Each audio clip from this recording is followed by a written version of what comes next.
석가모니의 삶을 다룬 책을 읽어보면 석가모니가 죽고 난 이후에 그의 사리를 차지하려고 주변 석가모니를 존경하고 따르던 8개의 나라가, 그 당시 인도가 이렇게 소수 나라로 나누어져 있을 때라 8개 나라가 그 사리를 서로 차지하기 위해서 전쟁도 불사할 만큼 그것을 서로 가지려고 그렇게 했던 적이 있다고 합니다.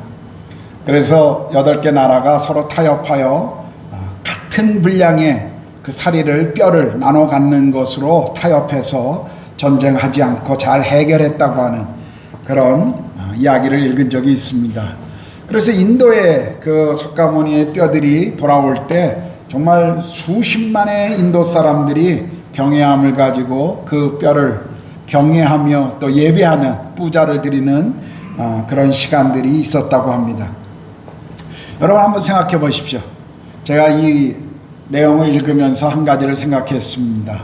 만약 누군가가 예수 그리스도의 뼈를 발견했다, 그렇다면 어떻게 될까요? 정말 예수 그리스도의 뼈가 발견되었다, 그러면 아마 기독교는 산산조각이 나고 말 것입니다. 왜냐하면 그분이 부활하셨고 그의 무덤은 비어 있는데 어딘가에 실제로 주님의 뼈가 발견되었다면 그것은 기독교가 2000년 이상을 믿었고 지탱했던 우리 복음의 진리의 가장 핵심인 이 부활의 이 내용이 한 번에 무너지는 사건이 될 것입니다. 옥스퍼드 대학의 역사학 교수였던 토마스 아놀드는 이런 이야기를 했습니다. 나는 여러 해 동안 과거의 역사를 연구하고 그 사실을 조사하고 이에 대하여 기록한 문헌과 유물을 고증하여 그 사실 여부를 조사하여 오는 중이다. 그런데 하나님께서 우리에게 주신 표징, 곧 그리스도가 죽으셨다가 다시 살아나셨다라는 사실보다 더 분명하고 완전히 이해할 수 있는 사실을 인류 역사에서 나는 보지 못하였다라고 말했습니다. 예수님께서도 부활하신 날 그의 무덤의 향품을 가지고 찾아온 여인들을 향해서 어찌 산자를 죽은 자 가운데서 찾느냐라고 그 부활의 소식을 처음 알려준 천사로부터 책망을 듣는 것을 우리는 성경을 통해서 볼 수가 있습니다. 오늘 우리는 예수 그리스도께서 부활하신 이 부활의 아침을 기억하고 함께 예배하고 있습니다. 예수님이 부활하셨다고 하는 것은 그 부활 전에 죽음이 있었음을 전제하고 있습니다. 3절입니다. 내가 받은 것을 먼저 너희에게 전하였나니 이는 성경대로 그리스도께서 우리 죄를 위하여 죽으시고, 어떻게 보면 죽음이라고 하는 것은 특별한 사건이 아닙니다. 여기 있는 우리 모두가 어느 날 죽게 될 것이고, 또 성경은 모든 사람들이 죽는다고 기록했을 뿐만 아니라 성경을 모르는 사람들도 그 사실은 다 알고 있습니다. 사람들은 매일 죽음의 소식을 듣습니다. 나이 들어 죽고, 때로는 교통사고로 죽고, 또 질병으로 죽고, 때로는 불행하지만 먹지 못해서 기아로 죽는 사람도 있습니다. 한 통계에 의하면 1초에 5명 정도가 이 지구촌에 기근으로 죽어가고 있다고 합니다. 이렇게 많은 사람들이 과거에도 죽었고 현재에도 죽을 뿐만 아니라 미래에도 죽어갈 것입니다. 예수님의 죽으심도 마찬가지였습니다. 좀 젊은 나이에 험한 모양으로 돌아가셨지만 예수님도 다른 사람들과 마찬가지로 죽으셨습니다. 그렇다면 예수님의 죽음이 뭐 그렇게 특별하고 대단한 것이었을까요? 우리가 구약 성경을 보면 인간이 범죄하고 난 이후에 하나님이 그 범죄를 해결하기 위해서 주신 방법이 제사, 제물을 드리는 것이었습니다. 인간의 그 행한 죄악을 해결하기 위해서 다른 흠없는 양이나 염소나 소와 같은 동물들이 대신 죽어 피를 흘림으로 사람이 지은 범죄에 해당하는 그 저주를, 심판을 해결할 수가 있었습니다. 그것이 구약 성경에서 계속 인간의 죄를 해결하는 방법이었습니다. 속죄 제물로 쓰여지는 짐승은 일반적인 다른 짐승과는 조금 달랐습니다. 하나님께 드리는 것이었기 때문에 그 속죄 제물은 흠이 없고 깨끗한 것이어야만 했었습니다. 같은 죽음이었지만 속죄 제물로 드려지는 이 동물들은 사람의 죄를 대신해서 죽는 대속의 죽음이었기 때문에 그만큼 거룩한 동물을 하나님은 요구하셨던 것입니다. 그런데 예수님의 죽음이 그러했습니다. 하나님께서는 더 이상 인간의 범죄와 죄악을 하나의 동물로 해결하는 방법들을 원치 않으셨습니다. 대신에 모든 사람의 죄를 한 번에 그리고 영원히 해결할 수 있는 그분의 방법을 생각하셨습니다. 모든 사람의 죄를 대신 지고 죽을 만한 어떠한 그 죄를 해결할 만한 사람들을 세상 가운데 찾을 수 없었기 때문에 하나님이 생각하신 방법은 그의 아들 독생자인 예수 그리스도를 이 땅에 보내시는 것이었습니다. 예수님은 모든 사람들의 죄를 단번에 영원히 대속하실 유일하신 충분하신 분이셨습니다. 그래서 히브리서 4장 15절은 말씀하시기를 우리에게 있는 대제사장은 우리의 연약함을 체휼하지 아니한 자가 아니요 모든 일에 우리와 한결같이 시험을 받은 자로 돼 죄는 없으시니라 라고 말씀하십니다. 전혀 죄가 없으셨지만 사람들의 죄를 대속하시기 위해서 저와 여러분이 담당해야 될 그 죄를 담당하시기 위해서 십자가에 죽으시고 죽임을 당하신 것이 바로 예수 그리스도의 죽음의 모습이었습니다. 저는 지난주에 CBS 방송에 김동호 목사님이 하는 그 기막힌 초대라고 하는 그 유튜브를 조금 보았습니다. 이미 지나간 내용이었습니다만 우연히 하나의 유튜브를 보았는데 게스트로 참여하신 분이 누구냐면 복음성가 가수로 유명한 박종호 장로였습니다. 그분이 자기의 간증을 이렇게 하면서 특별히 몇 년 전에 간암으로 거의 죽기 직전까지 갔던 그 내용에 대한 간증을 하고 있었는데요. 이분이 간암이 너무 이런 시기를 놓쳤기 때문에 간 이식 수술을 하지 않고는 살 방법이 없었다고 합니다. 그래서 자기에 맞는 간을 찾다가 딸들이 그 이식을 할 수 있는 조건에 맞는 사람이라 해서 그분에게 2명의 딸이 있는데 그 딸들의 간을 이식받기로 했었습니다. 다행히 한 딸의 간이 좀 커서 2딸의 간을 받지 않고 한 딸의 간만을 이식받아서 살아났는데 그 이후에 병원에 수술을 마치고 누워있는 그 딸의 모습을 보는데 너무나 수술 후유증으로 고통스러워했다고 합니다.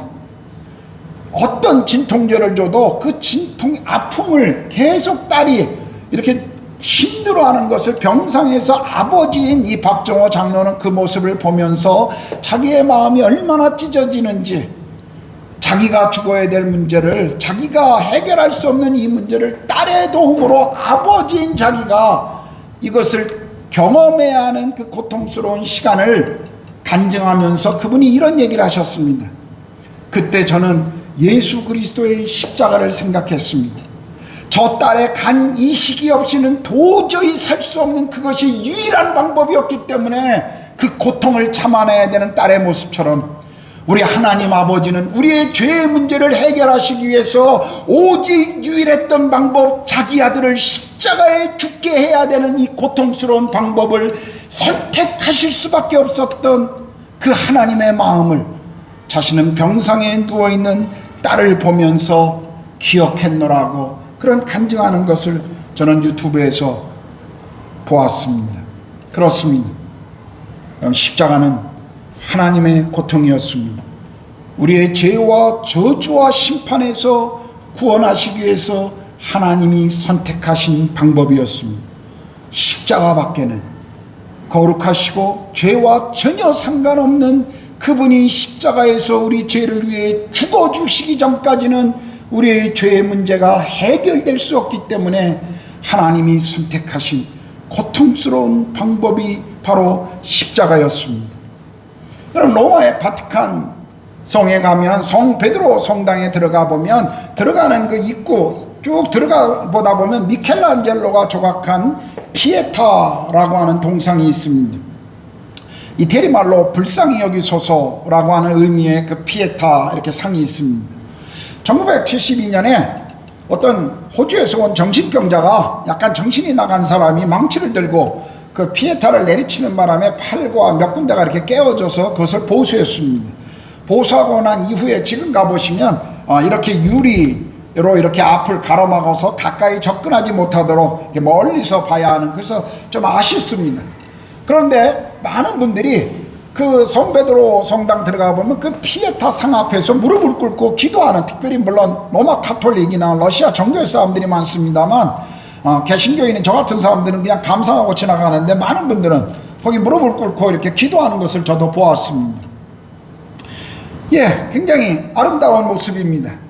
그런데 만약 그 작품의 모습처럼 예수님이 십자가에서 죽어서 고통스러운 슬픔의 광경으로 그냥 십자가의 사건이 끝나버렸다면 우리가 믿는 종교는, 우리가 믿는 기독교는 슬픔이요 고통의 종교였을 것입니다. 그런데요, 우리가 믿고 있는 것처럼, 우리가 알고 있는 것처럼 기독교는 기쁨의 종교입니다. 죽음 너머의 세계를 알고 있기 때문에 우리는 죽음의 문제 앞에서도 기꺼이 기뻐할 수 있는 사람들이라는 것을 우리는 알고 있습니다. 예수님의 죽음이 다른 사람의 죽음과 다른 것이 무엇입니까? 그분은 다시 살아나셨다는 것입니다. 그분은 부활하셨다는 것입니다. 우리 주님은 우리 죄를 위해서 십자가에 죽으시고 사흘 만에 죽음의 권세를 이기시고 부활하심으로 죽음 너머의 삶이 있다는 것을 우리에게 알려주셨을 뿐만 아니라 자신이 하나님 되심을 그 부활을 통해서 우리에게 증거해 주셨습니다. 4절입니다. 장사 지낸 바 되셨다가 성경대로 사흘 만에 다시 살아나사, 예수께서는 자신이 십자가에 죽을 것이지만 그러나 사흘 후에 살아날 것을 제자들에게 계속 말씀하셨습니다. 죽음과 부활을 동시에 제자들에게 예고해 주셨습니다. 그리고 예수님은 자신이 말씀하신 것처럼 사흘 만에 죽음을 이기시고 다시 살아나셨습니다. 그런데 이 메시지를 계속 듣고 있었던, 그리고 그 메시지의 예고처럼 부활을 기다려야 했던 제자들은 웬일인지 두려움과 슬픔 속에 빠져 있었던 것을 우리는 보게 됩니다. 그들은 그것을 믿을 수가 없었습니다. 왜냐하면 인류의 역사 속에 죽은 자가 다시 살아난다고 했던 것을 본 적도 들은 적도 없었기 때문에 그들은 예수님의 말씀을 이해할 수가 없었습니다. 만일 그들이 부활을 예수님이 말씀하신 대로 믿었다면 예수님이 십자가에 내려 무덤에 묻혔을 때 그들은 기다렸을 것입니다. 3일 전, 이틀 전, 하루 전, 그리고 새벽녘에 누구보다도 먼저 그 무덤을 향해서 달려가야만 했었을 것입니다. 그런데 제자들은 두려움 가운데 갇혀 있었습니다. 그 부활의 날을 기다리기보다는 예수님이 죽으신 그것 때문에 그들은 슬퍼하며 그들의 기대가 무너진 것 때문에 낭망하며 하루하루를 보내고 있었습니다. 예수님의 시신은 시간이 지나 썩어가는 것이 아니라 그분은 새로운 몸으로 성경의 약속대로 다시 부활하셨습니다. 자신이 살아계실 때부터 그토록 강조했던 대로 그분은 죽음을 이기시고 부활하신 것입니다. 그런데요, 오늘 5절에서 8절을 보면 성경은 특별히 이 부활의 증인들을 소개해주고 있습니다. 게바에게 보이시고 후에 12 제자에게와 그 후에 500의 형제들에게 일시에 보이셨나니 그 중에 지금까지 대다수는 살아있고 어떤 사람들은 잠들었으며 그 후에 야고보에게 보이셨으며 그 후에 모든 사도에게와 맨 나중에 만삭되지 못하여 난 자 같은 내게도 보이셨느니라. 바울이 지금 이 고린도전서 편지를 쓰고 있을 때는 주 약 55년경입니다. 그렇다면 예수님이 십자가에 돌아가시고 약 20년에서 아주 많이 잡아봐야 25년 정도가 지난 시기였습니다. 그러므로 예수님의 부활을 목격했던 대다수의 증인들이 아직도 살아있다라고 바울은 지금 말하고 있는 것입니다. 여러분, 이것은 또한 우리에게 무엇을 가르쳐 주죠? 부활은 역사 속에 실제적으로 일어난 사건이며 수많은 목격자들이 증언했던 실제적인 사건임을 우리에게 증언해 주고 있는 것입니다. 예수 그리스도는 부활을 통해 자신을 십자가에 못 박았던 죄와 죽음의 권세를 이기셨음을 우리에게 보여주신 것입니다. 그리고 예수 그리스도를 믿는 이들에게 더 이상 죄의 정죄함이 없음을 선언해 주신 것입니다. 로마서 4장 25절은 예수는 우리가 범죄한 것 때문에 내줌이 되고 또한 우리를 의롭다 하시기 위하여 살아나셨느니라. 로마서 6장 13절 14절은 또 이렇게 말합니다. 또한 너희 지체를 불의의 무기로 죄에서 내주지 말고 오직 너희 자신을 죽은 자 가운데서 다시 살아난 자 같이 하나님께 드리며 너희 지체를 의의 무기로 하나님께 드리라. 죄가 너희를 주장하지 못하리니 이는 너희가 법 아래 있지 아니하고 은혜 아래 있음이라 라고 말씀하셨죠. 예수 그리스도가 죄의 권세를 부활로 말미암아 깨뜨신 것처럼 그리스도의 보혈로 죄의 씻김을 받은 우리 모두는 하나님 앞에서 의롭다함을 얻었다라고 하는 것입니다. 우리는 그리스도의 그 십자가와 그분의 부활로 인하여 죄의 권사와 두려움과 그 죄가 줄 수 있는 모든 정죄함으로부터 자유함이 얻게 되었다라는 것을 이 부활이 우리에게 보여주고 있는 것입니다. 여러분, 종교개혁을 일으켰던 마틴 루터의 그 생애를 책을 그 전기를 읽어보면 마틴 루터의 삶에서 평생 그를 괴롭혔던 것이 바로 이 죄에 대한 문제였습니다. 이 구원에 대한 문제였어요.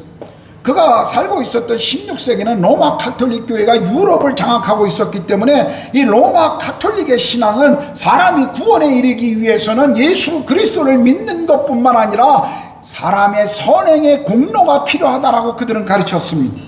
예, 선행이란 거 중요합니다. 그리스도인들은 일반 사람들보다 더 도덕적이고 윤리적으로 살아야 합니다. 그러나 구원받기 위해서 선행은 필요하지 않다는 것이 성경의 고백인 것입니다.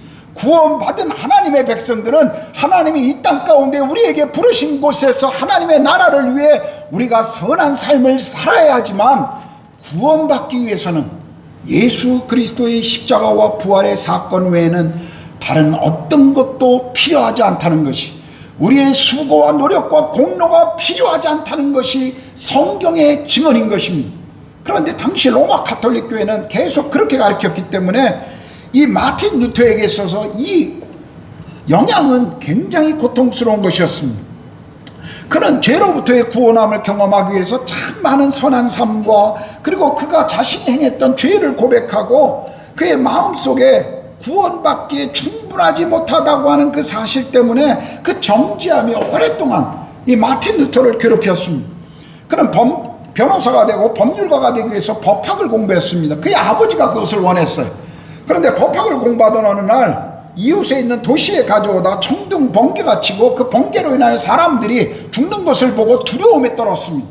그리고 그 두려움 속에 자기 집안이 믿고 있던 수호 천사에게 기도합니다. 나를 만약 다시 살려준다면 내가 수도사가 되겠다라고 그렇게 하나님 앞에 소원을 했습니다. 그리고 수도사가 됩니다. 계속 그는 수많은 고행을 통해서 그리고 경건한 삶을 통해서 자기 안에 있는 이 죄의 두려움과 정죄감으로부터 해결되기를 기대했습니다. 그런데요, 그는 그 문제를 해결할 수가 없었어요.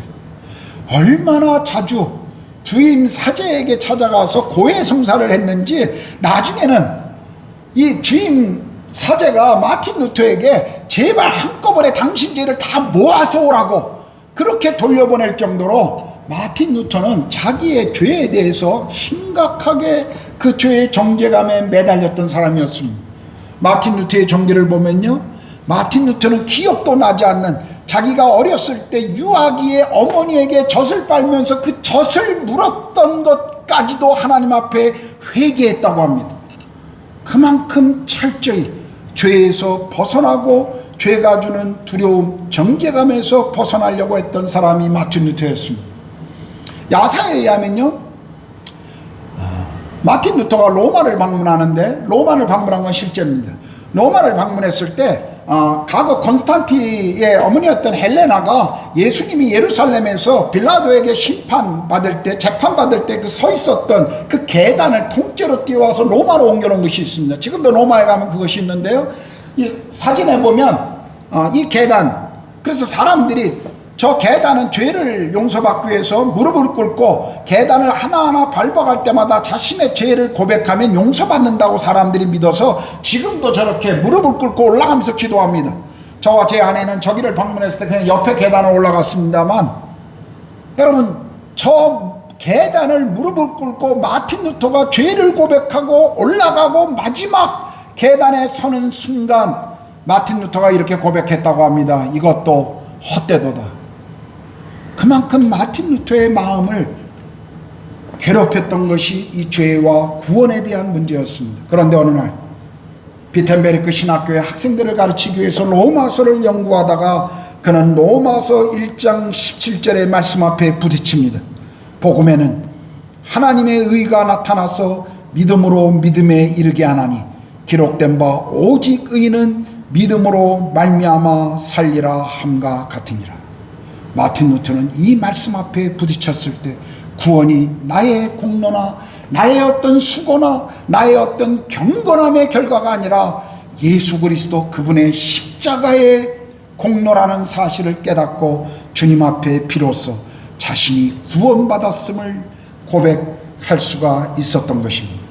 예수 그리스도의 십자가의 그 사랑만이 구원의 유일한 대속의 은혜에 충분하다고 하는 것을 마틴 루터는 그날 깨달았던 것입니다. 그 이로부터 마틴 루터는 죄로 인한 죽음의 공포로부터 벗어났습니다. 그리고 예수 그리스도의 십자가의 은혜를 누리며 그것을 학생들에게 가르쳤습니다. 그렇습니다. 우리가 예수 그리스도의 이름으로 나아갈 때 사탄은 우리를 더 이상 죄의 문제로 정죄할 수가 없습니다. 예수께서 우리의 모든 죄를 십자가에 못 박으시고 그분이 우리를 의롭다 하시기 위해서 다시 부활하셨기 때문에 어떤 누구도 하나님이 우리 가운데 주셨던 이 죄의 용서와 자유함의 선언에서 우리를 구속할 수가 없는 것입니다. 우리는 자유를 얻은 사람들입니다. 더 이상 죄의 권세가, 죄의 정죄가, 죄의 두려움이 저와 여러분을 붙잡을 수가 없습니다. 죄로부터 찾아온 이 죽음의 두려움에서도 우리는 자유가 선언된 것입니다. 오늘 우리가 읽지 않았지만 55절 57절에 바울은 이렇게 이야기합니다. 사망아 너의 승리가 어디 있느냐? 사망아 내가 쏘는 것이 어디 있느냐? 사망이 쏘는 것은 저요 죄의 권능은 율법이라. 우리 주 예수 그리스도로 말미암아 우리에게 승리를 주시는 하나님께 감사하노니. 예수 그리스도의 부활은 우리를 죽음과 죄의 권세로부터 그 모든 것을 끊으시고 우리에게 자유를 주신 것입니다. 할렐루야. 네. 이것이 부활이 우리에게 주는 기쁨이요 감격인 것입니다. 그리고 오늘 말씀을 보면요, 예수님께서 부활을 통해서 우리에게 가르쳐 주신 또 하나는 무엇입니까? 바로 우리도 부활한다는 것이에요. 20절에 보면 그러나 이제 그리스도께서 죽은 자 가운데 다시 살아나사 잠자는 자들의 첫 열매가 되셨도다 라고 말씀하시죠. 예수님께서 죽은 자들의 첫 열매가 되셨다는 이 말씀은 무엇입니까? 우리도 예수님처럼 우리의 육체의 부활을 갖게 될 것이라는 것을 말씀해 주신 것이에요. 어떤 분들은 부활을 이야기할 때마다 우리의 어떤 영적인 부활을 생각합니다. 아니요. 성경은 우리의 영의 부활이 아니라 우리의 육체의 부활을 분명히 가르쳐주고 있습니다. 성도들도 예수님처럼 어느 날 우리의 육체의 부활을 가지고 하나님이 새롭게 이루실 그분의 하나님의 나라 새 예루살렘과 새 땅에서 육체를 가진 존재로 영원히 살 것이라고 말씀하고 있지, 우리가 영적인 존재로 계속 산다라고 말씀하지 않습니다. 오해하지 말으셔야 돼요. 우리는 영원히 주님과 같이 새로운 몸으로 부활할 것을 성경은 우리에게 가르쳐 주고 계신 것입니다. 그런데 19절에 보면요, 이렇게 말씀하세요. 만일 그리스도 안에서 우리의 바라는 것이 다만 이 생뿐이면 모든 사람 가운데 우리가 더욱 불쌍한 자라. 부활신앙은요, 우리가 지금 이 땅에서의 삶이 전부가 아니라는 것을 가르쳐 주십니다. 사람들이 만일 이 세상이 전부라면, 죽어서 어떤 것도 없다면 아마 성도들처럼 불쌍한 존재가 없을 것입니다. 아마 가장 불쌍한 존재가 저와 같은 목사들일 것입니다. 아니, 더 불쌍한 사람들 선교사일 것입니다. 부활이 없다면, 우리의 세상이 이 땅의 삶으로 끝나버린다면 우리처럼 불행한 사람들이 어디 있습니까? 이 편지를 쓰고 있었던 사도 바울의 시대, 그들은 그리스도를 믿는다는 것은 생명을 담보로 거는 위험한 행위였습니다. 예수님을 믿는다고 하면 잡혀가고 감옥에 죽고, 때로는 원형 경기장에서 짐승에 뜯겨 죽으며 사람들의 조롱거리가 되었던 그런 시간들이었습니다. 사도 바울도 네로 황제에 의해서 머리가 잘리는 참수형으로 그의 인생을 마감했습니다. 거의 대부분의 예수님의 제자들이 예수님의 길을 따라다가 십자가에서 순교했습니다. 지금도 그렇습니다. 그리스도를 따르는 수많은 사람들이 복음 때문에, 주님을 따른다는 그 사실 때문에 이 땅에서 고난을 받고 핍박을 받고 있습니다.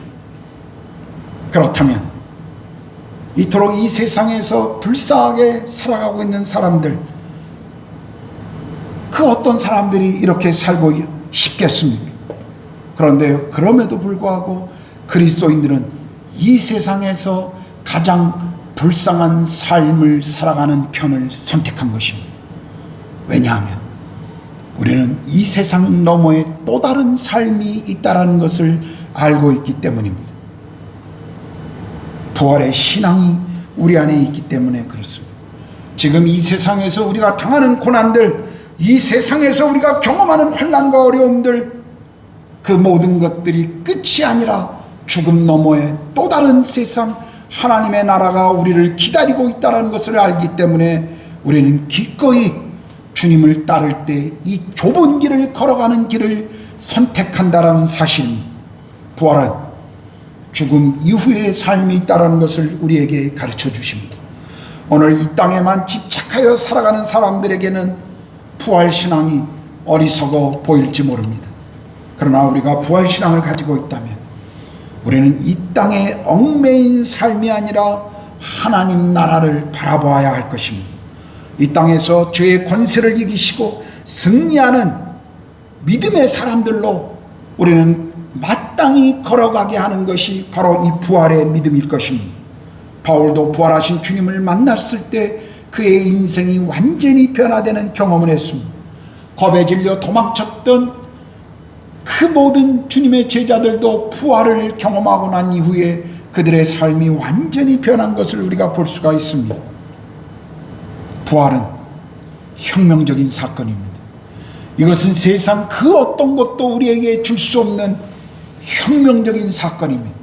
부활을 경험한 사람들, 부활의 믿음을 가진 사람들, 그들은 더 이상 과거의 삶으로 돌아갈 수 없는 인생을 살아가는 사람들입니다. 그렇다면 여러분은 어떻습니까? 여러분은 지금 어떻게 살고 계십니까? 부활의 믿음이 여러분의 삶의 단순히 교리적인 고백입니까? 아니면 여러분의 삶의 실제의 사건이며 여러분의 삶을 움직이는 원동력, 능력이 되고 있습니까? 이제 부활의 메시지를 전하고 있던 바울은 그의 메시지의 결론을 58절에서 이렇게 내립니다. 그러므로 내 사랑하는 형제들아, 견실하며 흔들리지 말며 항상 주의 일에 더욱 힘쓰는 자들이 되라. 이는 너희 수고가 주 안에서 헛되지 않은 줄 알미라. 우리는 이 땅의 수고가 끝나는 날 또 다른 시작이 있다는 것을 압니다. 그리고 이 땅에서 하나님 나라와 복음의 영광을 위해 그분을 위한 주를 향한 수고를 갚아주실 시간이 우리에게 있다는 사실도 압니다. 주님을 위한 수고는 결탄코 헛된 것이 아님을 우리는 압니다. 그래서 바울은 우리에게 항상 주의 일에 더욱 힘쓰는 자들이 되라고 권면하고 있습니다. 오늘 저는 메시지를 마치면서 여러분에게 동일한 권면을 드리고 싶습니다. 주의 일에 힘쓰는 자들이 되십시오. 여러분, 주의 일을 힘쓰는 것, 그거 우리에게 맡겨진 모든 일상을 멈추고 전도하고 예배하는 일에 집중하라는 것 아닙니다. 우리에게 주신 일상의 삶이 우리의 예배의 자리며 우리가 머무는 것이 교회이며 그것이 주께서 우리에게 맡기신 땅끝이라는 사실을 저는 날마다 여러분에게 강조하고 있습니다. 여러분의 가정에서의 설거지, 아이들을 돌보느냐고 그 짜증스러움, 온라인 수업 받고 있는 그 아이들 옆에 그것을 지켜보고 어디 나가지도 못하는 그 답답함, 그 속에 머물고 있는 우리 자매들, 여러분, 그러나 그것이 주님이 지금 여러분을 부르신 시간입니다. 직장 속에서도 마찬가지고 학생들도 마찬가지. 우리가 머물고 있는 그 자리에서 주님이 부어주시는 그 부활의 믿음으로, 주님, 내가 머물고 지금 이 시간 내가 견뎌야 되고 내가 인내해야 되고 내가 이 속에서 하나님의 뜻을 찾고 하나님의 영광을 위하여 버텨야 되는 이 시간, 이 속에서 하나님이 일하심을 제가 고백합니다. 내가 일하고 있는 이 시간 속에 주님이 영광을 받으십니다. 우리는 이 사실을 믿으셔야 합니다. 그리고 그 사실, 그 믿음 앞에 부활의 주님이 살아계셔서 지금도 나와 함께 하신다고 하는 이 사실을 잊지 말으셔야 합니다. 여러분, 우리는 어차피 이 세상을 떠나갑니다. 오늘날 가장 잘 되고 있는 비즈니스 중에 하나가 무엇인지 아십니까? 한국도 마찬가지고 전 세계 경제적으로 여유를 가지고 있는 나라들 속에 가장 잘 되는 비즈니스, 아마 건강식품을 파는 것일 겁니다. 건강에 관련된 것을 파는 기업들일 것입니다. 그만큼 사람들은 건강에 관심이 있습니다.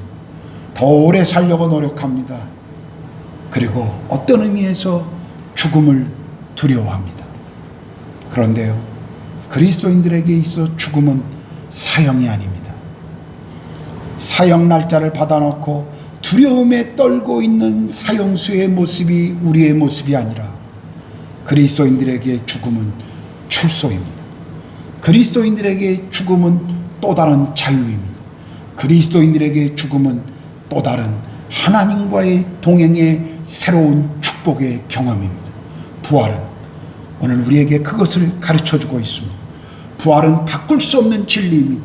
우리 삶을 뒤흔드는 혁명적인 사건입니다. 다시 묻습니다. 이 부활의 믿음이 여러분의 삶에 실제가 되고 있습니까?